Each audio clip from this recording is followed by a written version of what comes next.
నెల్లూరు జిల్లా నాయుడుపేట శ్రీనివాసపురంలోని డీఎస్పీ చెంచుబాబు ఆధ్వర్యంలో నాయుడుపేట డివిజన్ పోలీసులు కార్డన్ సెర్చ్ నిర్వహించారు.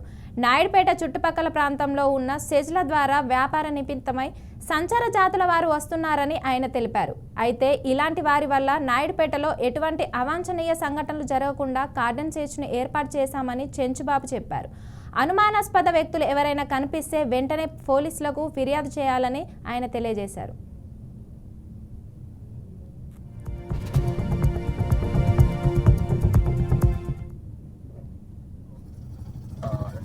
బయట నుంచి వాళ్ళు వచ్చి కొంతకాలం ఉండటం ఇలా ఉంటున్నారు సస్పిషియస్ అనే ఉన్న సమాచారంతో ఒక జీపీ చెక్ చేయడం జరిగింది, కార్డినెన్స్ సెట్ చేయడం జరిగింది.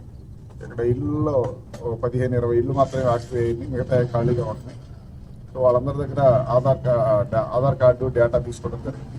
ఎవరైనా సరే కొత్త వ్యక్తులు బయట వ్యక్తులు వచ్చి ఎందుకంటే నేషనల్ హైవేకి దగ్గరగా ఉంది కాబట్టి, తమిళనాడుకి దగ్గరగా ఉంది కాబట్టి ఎవరి వ్యక్తి వాళ్ళు వచ్చి ఇక్కడ నేరాలు చేసే అవకాశం ఉంది. కాబట్టి కొత్త వ్యక్తుల మీద నిఘా పెట్టాలన్న ఉద్దేశంతో ఈ కార్డినెన్స్ సెర్చ్ ఆపరేషన్ చేయడం.